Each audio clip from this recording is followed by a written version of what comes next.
Maritime Resources is a company that's having quite the start to 2025. They've just closed a $20 million financing, started producing gold from their Pine Cove mill, and they're targeting the second half of this year for development and cash flow from their flagship Hammerdown Gold Project in Newfoundland, Canada. With gold at record highs and all major permits in hand, Maritime appears pretty well positioned to transition from development to production. Joining us now is Garett Macdonald, the president and CEO, to make the case. So, Garett, you just started processing stockpiled material at Pine Cove, your mill, and recovered your first gold. Can you walk us through what that means for near-term cash flow and how much material you plan to process as well? Yeah, thanks very much. We've been busy this year with our Pine Cove mill, which came online about a few months ago. This is a mill that we purchased 2 years ago and was on care and maintenance for a couple of years. We brought it back to life kind of around February, I think, of this year. We started actually hiring people back, completing all the repairs to get the mill started.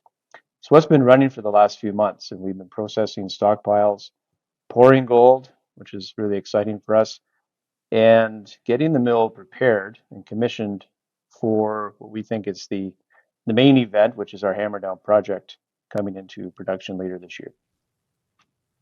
Well, as I touched on earlier, you closed $20 million in financing. Can you list some key milestones that the money will fund, and also how it will position you for Hammerdown?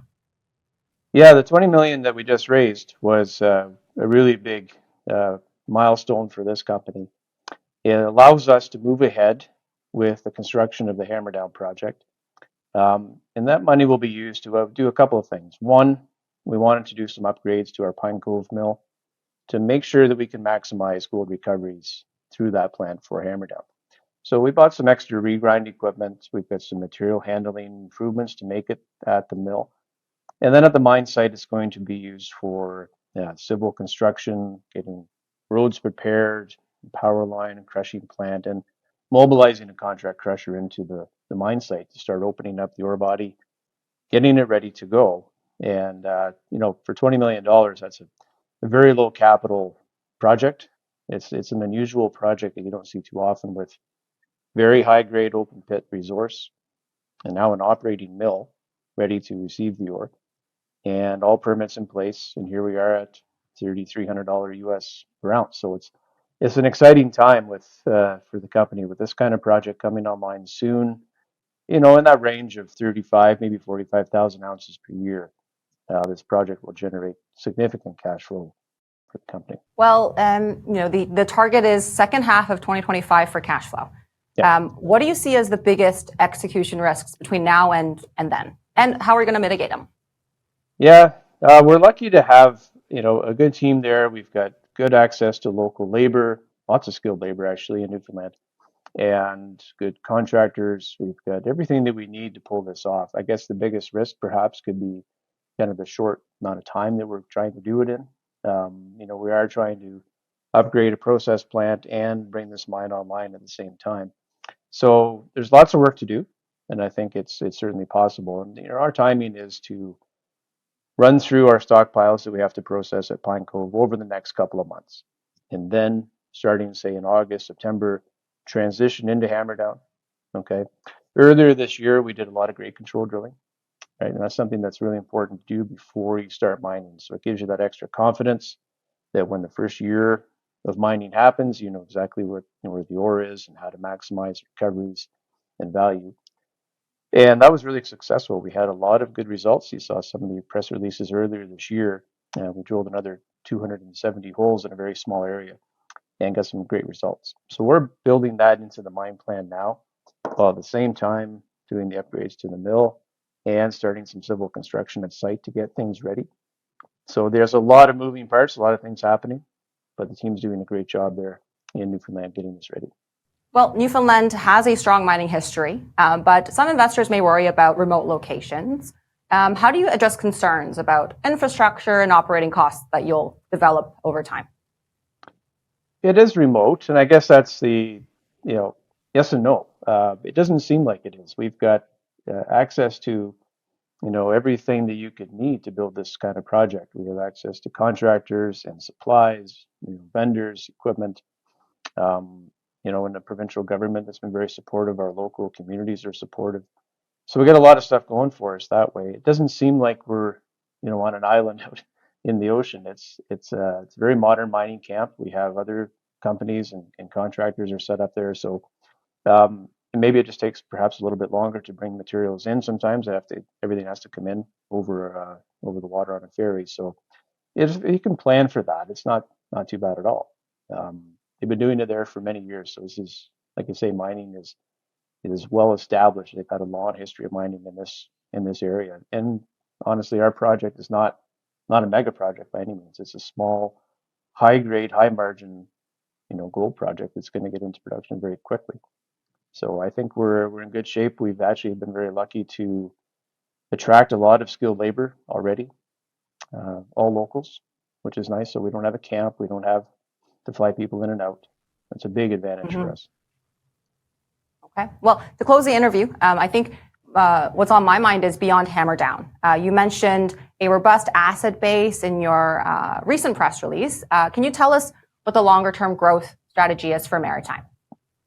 Sure. It's quite simple.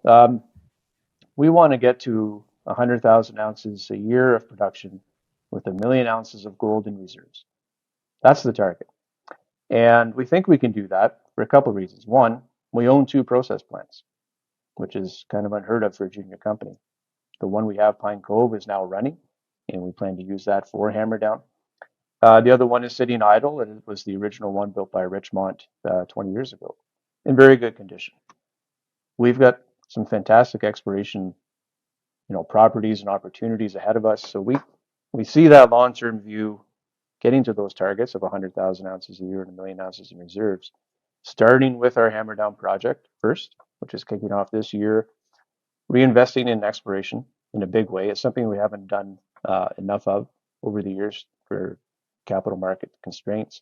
However, with the cash flow from our project, we have the targets available. We have the vision available to us as well. And I think this is something that we're going to work on extremely hard here in the next few years.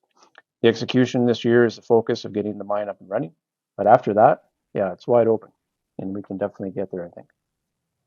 Well, one follow-up actually before you go on Pine Cove. There was mention previously about investments needed. What's the Capex requirement there, and how would it fit into your overall development budget as we move forward? Yeah, so out of the 20 million or so that we've got in earmarked for developing Hammerdown and including the upgrades to Pine Cove would roughly be about 5 million of that 20. So for about $5 million or less, we hope we can get some upgrades to the material handling system there to make sure that it's safe and efficient. There's a regrind mill addition that we're going to put onto the building to give us extra horsepower and extra throughput to handle the material coming from Hammerdown, and some other improvements inside the mill. So it's an older plant, and we're making those investments to certainly help our project be successful and also improve the safety there at site, which is the number one investment for us. And we've got over 40 people working at site now, and they're all local. They're home every night, no camp. So that's gone really well. So Pine Cove is a key asset for us. Hammerdown is coming online very soon. Lots of work happening. So stay tuned. Maritime is one of those few stories that are out there that actually can say they have an operating mill and take advantage of these high gold prices. Well, thank you for coming online and talking directly to our audience and spending your time with us. Thanks very much. So that's Garett Macdonald of Maritime Resources. You can go to CEO.CA, of course, search MAE to learn more about what other people are saying. Thanks for watching.